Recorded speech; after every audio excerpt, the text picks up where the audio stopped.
Welcome to Seahawks Forever. I'm Dan. Couple of things to get to today. The Seahawks downgraded their practice today. Just did a walkthrough this morning. I have a little bit of a funny story about that. But Mike Macdonald did address the media, and we'll get a couple of key thoughts from him, a couple of things that I thought stood out from his comments today. And then I'm going to take a look at an ESPN piece. Oh, ESPN, they did it to us again. Came out with a piece today ranking all 32 teams in order of what they believe their future power rankings are, how bright their future is. They must rank the Seahawks high, right? Because just last week, they ranked their group of 25 and under players second best in the league. Well, we'll see how that goes after this. Welcome to the Seahawks Forever podcast. In-depth analysis on everything Seahawks. And now, here's your host, Dan Viens. If you would please subscribe to the channel on YouTube, hit that thumbs up if you like the video. It really helps push things out into the algorithm world of YouTube and helps support me as an independent full-time content creator. All the other ways you can support me are listed down below, including the link to the new Substack if you prefer the written word. So I show up at practice today and I walk into the media room. No public allowed in today. Tomorrow's the last public practice, so get out to the berm if you haven't already. And first thing, I say hi to all the guys, and Brady Henderson says, Dan, I got some bad news for you. So they moved up practice today, decided to do a walkthrough, made it earlier in the morning. So I was walking into the media room just as all the rest of the guys were finishing up their post-practice reports and getting ready to leave. I haven't quite reached the level where I'm on the text thread yet, and that's how they updated all the guys that there had been a change today. But I am now. I'm on the text thread. So there's that. But it gave me a little extra time to kind of work on some things today and map out some shows for the next 5-6 days. Have a couple of big-time, really exciting guests that I'm looking forward to. First one will be Friday. I'm going to tease that. Don't get mad. I like to keep you in suspense a little bit. So look for that coming up. Okay, so Mike Macdonald, as I said, did speak to the guys that were there today. And one of the main topics was they wanted an update on the status of veteran nose tackle Johnathan Hankins, right? He was signed right after the draft, which made a lot of sense at the time because it was a very good nose tackle / defensive tackle draft. I really thought the Seahawks were going to dip into that pool. It just didn't work out that way. I think maybe things would have been a little bit differently if they had chosen not to take a quarterback this year, or if they hadn't needed to move up in the second round to get Nick Emenwari, who they had a first-round grade on. But they get through the draft without adding one, and so they bring back Johnathan Hankins, now 37 years of age.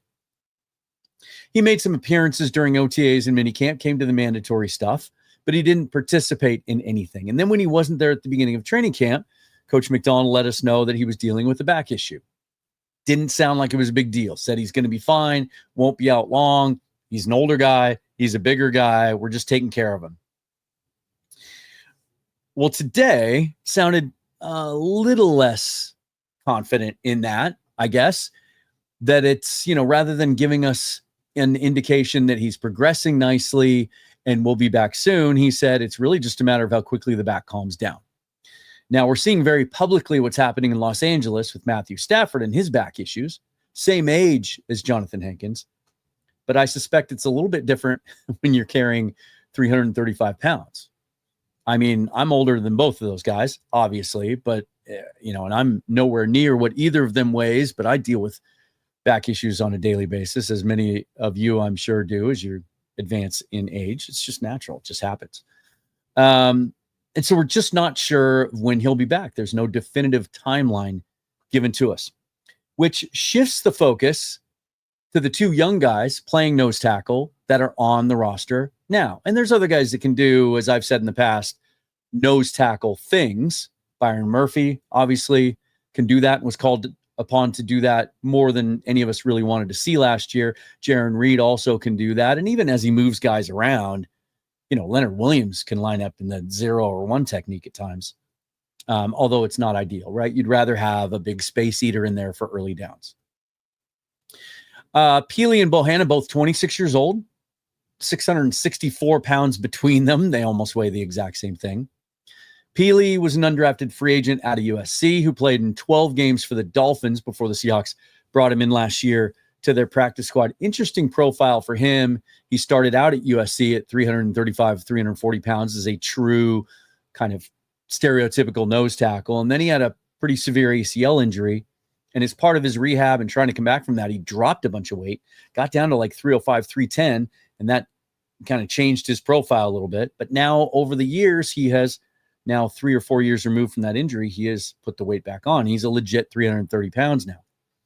Bohanna was a 6th round pick of the Cowboys and played in 27 games with 10 starts for them in his first 2 years in the league, recording 29 tackles under the watchful eye of defensive line coach Adam Dirty, who is now the Seahawks defensive coordinator, of course. So there was a familiarity there with Bohanna.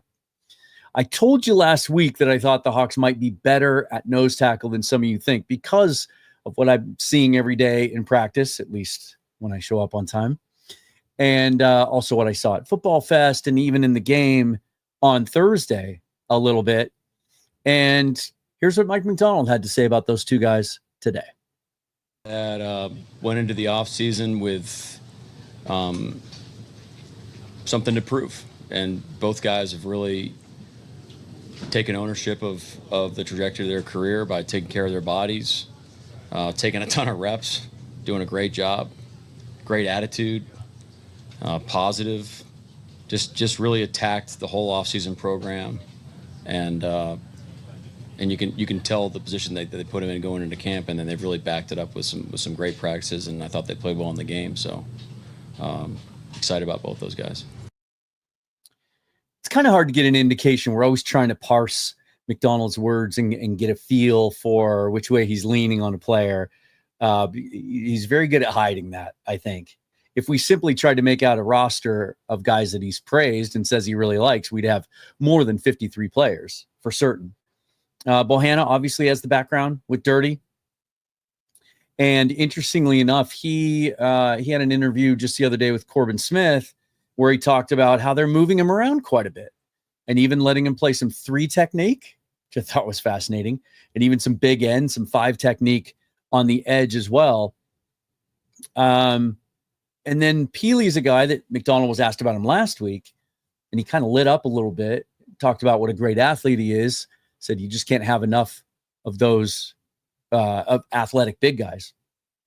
Now, if Hankins isn't ready to go week 1, they might both make the 53-man roster, to be honest. But also based on their past and what we've seen, if it's just one of them, depending on how they want to structure that part of the roster, they both have a long history of making it through waivers just fine and getting to the practice squad. And so that may be the case again. But I think it's definitely something to be encouraged about, that both of them have remained healthy throughout camp, that there's a healthy competition between them, and that they have looked good.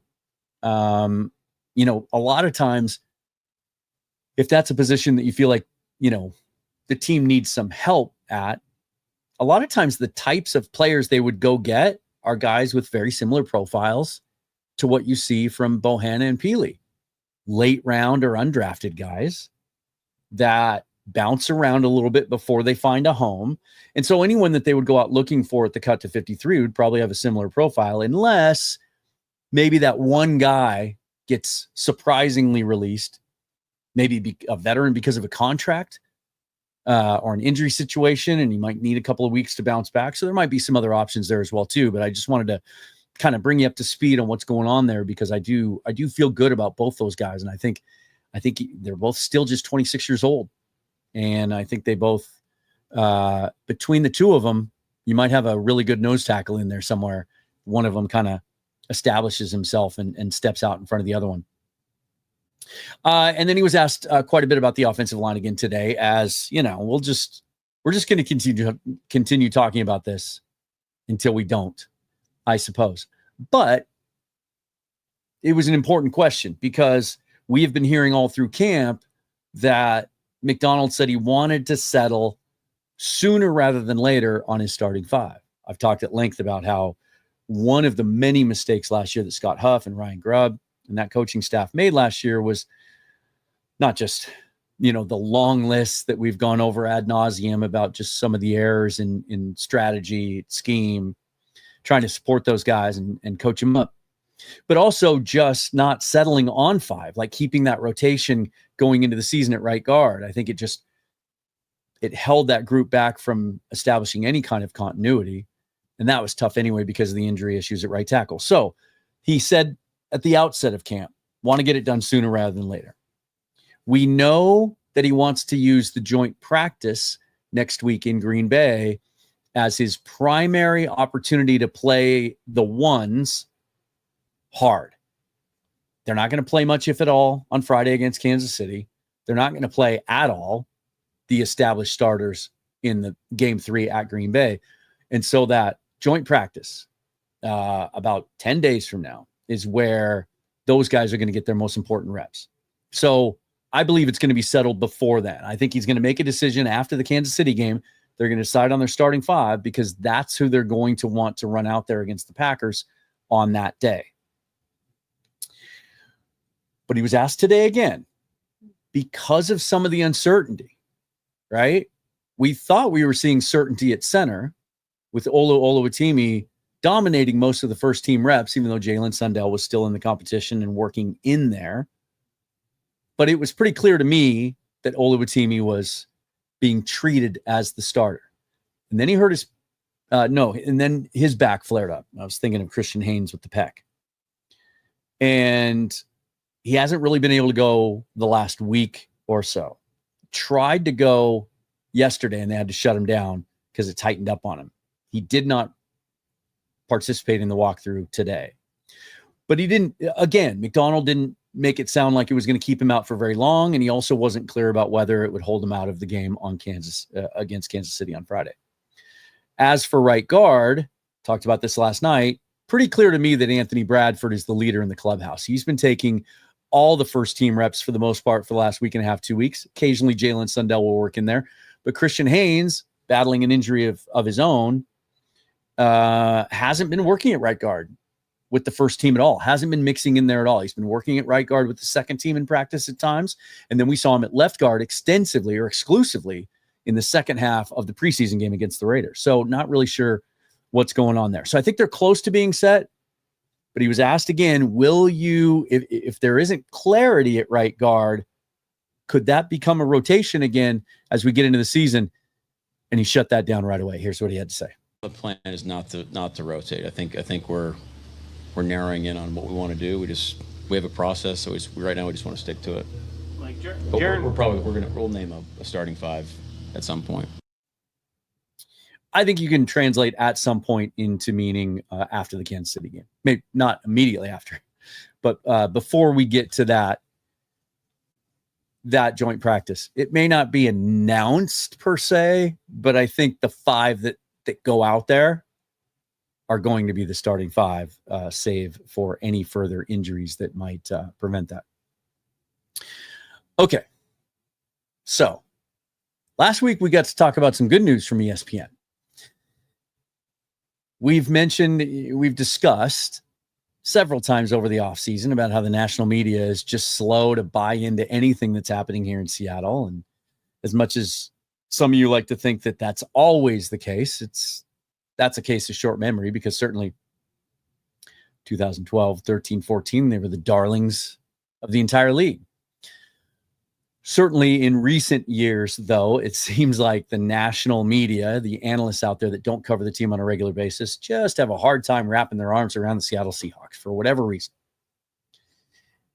And last week, it's a little bit different. We got to enjoy some kudos from ESPN as they ranked their groups around the league of players that are 25 years of age and younger, which they do every year. And they had the Seahawks at number 2 behind the Houston Texans in the entire league. Really bullish on the young talent on that team. Moved them up from 10 the year before. So you would think then that means the future's pretty bright. Bodes well for a good future for the Seahawks, right? They even mentioned in that under 25 group the value of taking a quarterback in the draft this year, Jalen Milroe at pick 91, having a young potential franchise quarterback on your roster actually added to their grade. They assigned more value to that because it's so hard to find. Not making any judgments about, they weren't trying to project whether or not Jalen Milroe was going to achieve his upside, his ceiling, and realize his potential or not, but just the value of having a guy taken in the third round that you think might have a shot to be your franchise quarterback. So now they come out with their future power rankings of how they view teams' upward trend or downward trend, where they see them in a couple of years based on some of the things on their roster. So you'd think, okay, as soon as I saw that headline, wow, here's going to be some more nice things said about our football team. But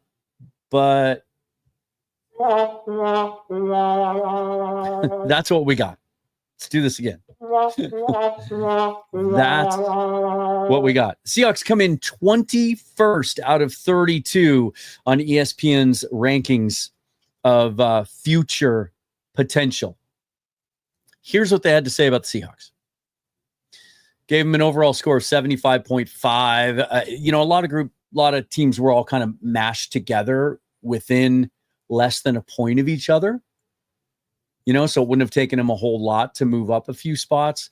The Eagles were at number 1. They were in like the 92, 93 point range, just for some reference. Here's what they say. And it's a couple of different writers that contributed to this. And so there's an attributed quote to each of them as we go through these 4 little bullet points. Reason for hope. Well, first of all, their rankings. Overall roster minus the quarterback. They rank it 18th in the league. 18th in the league. Your under 25 group is the second best group in the league. Most of the roster is young, right? When I did my 53-man roster projection, 35 of the 53 were on rookie contracts still. But yet their overall roster, 18th. Make that make sense. Their quarterback, 23rd. Coaching, 20th. I guess we just need to see another year out of Mike Macdonald. Forget the fact he took one of the worst defenses in the league, a defense that was so bad it got our legendary head coach fired. In the last 10 games last year, he had him as a top 5 unit in every major category. Guess that's not good enough. Front office, 20th. Despite the fact that just last week, you had their 25 and under group ranked second because of 4 consecutive really good drafts. But the front office is 20th. Okay. Reason for hope. The Seahawks came in second in our rankings of under 25 roster talent. Well, at least they call themselves out right off the bat. So the bedrock is there for a healthy rebuild. The front office took some big swings this season at quarterback and wide receiver, which could pay dividends if Sam Darnold really has turned a corner in his career. This defense in year 2 with Coach Mike Macdonald is worth watching as a potential top 10 unit. That all sounds like good stuff, but apparently it's worse stuff than 2/3 of the rest of the league. Reason for concern. My concern last year was about Macdonald as a first-year coach and first-year coordinator Ryan Grubb and what it all would look like from an offensive perspective for quarterback Geno Smith. This season brings change once again with a new OC, a new quarterback, a pairing that will need to hit the ground running in a division that has some very dynamic throwers. Okay? It's from Louis Riddick, former front office executive in the NFL, former scout. Nugget to know. Don't sleep on the quality of Seattle's secondary, where cornerbacks Devin Witherspoon and Reek Woolen finished 24th and 27th in coverage DVOA last season, respectively, out of 93 ranked quarterbacks. Okay.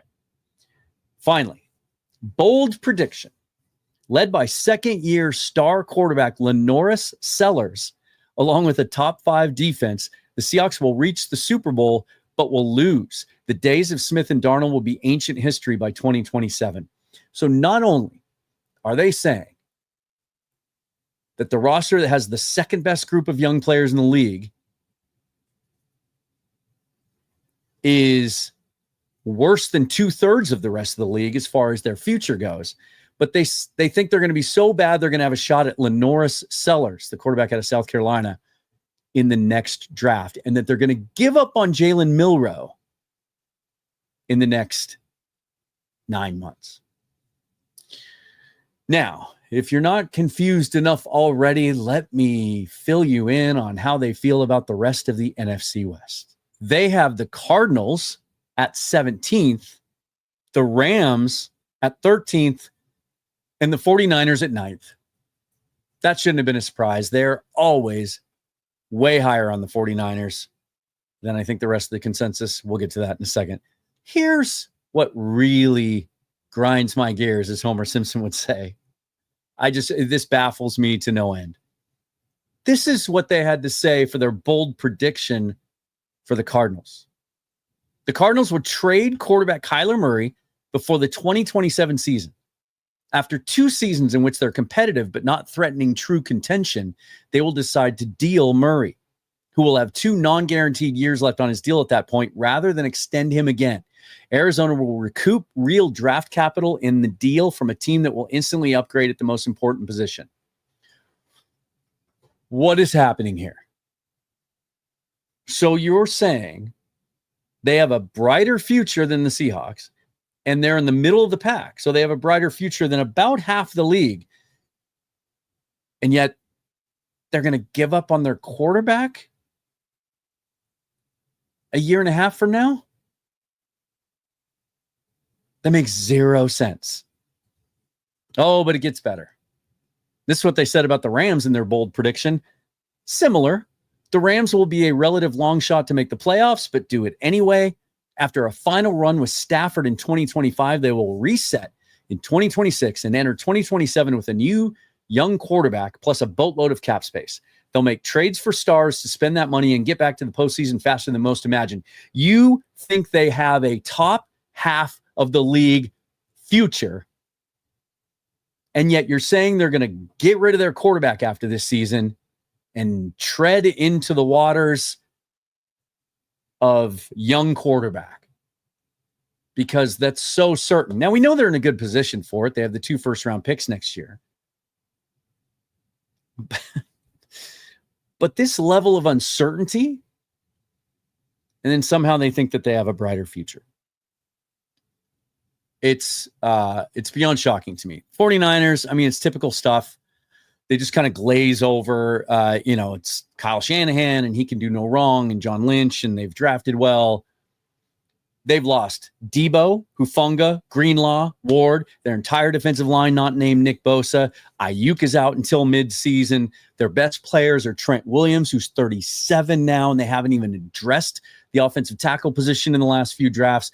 And you ask 49er fans, they don't even like their right tackle. CMC turns 30 before next season.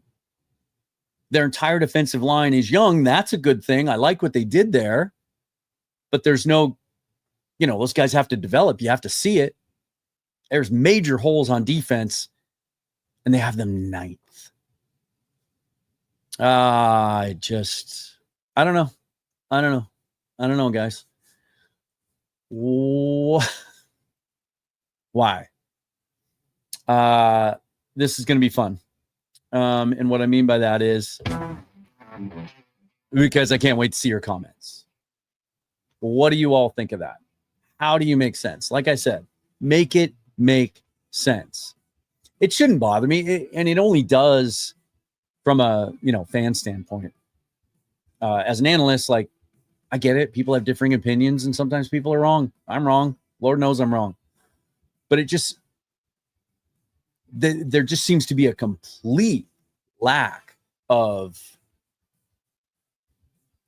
understanding here or definition. What they're trying to say or what they're trying to measure somehow, it doesn't jibe with their bold predictions and where they think these teams are headed in the next 2 years. It just makes very, very little sense to me. Well, I guess it's just another reason to have a chip on the Seahawks shoulder, something to put on the bulletin board, and a reason for us all to be fired up. And we can bookmark it and keep the receipts and come back later when the Seahawks have a good year. And we've seen the offense improve, and we see what Mike Macdonald does in year 2. And then maybe next year we'll start to see the team get a little respect. Because at the end of the day, you know what? It doesn't matter. It doesn't matter. It shouldn't fire me up, but it does. And I know it's going to fire you up too. So I can't wait to hear your comments. Follow me on Twitter at Seahawks Forever. I'll be back tomorrow. Practice at the regular time. If you're out there on the berm, last public practice of the year, say hello. I'll do a practice recap, some takeaways right after practice. Then we'll come back tomorrow and do a live show, start looking ahead to Kansas City, some expectations there, guys that we're looking for that really need to make an impression in that second game before some roster decisions are made and before they head to Green Bay for the padded, full contact shared practice. Subscribe to the channel, do all those things. All the other ways you can support me are listed and linked down below, and stay tuned until the end of this week for a couple of big time guests. Really excited about that. I'm Dan. This is Seahawks Forever. Thanks for watching, you guys. Really appreciate it. We'll see you tomorrow.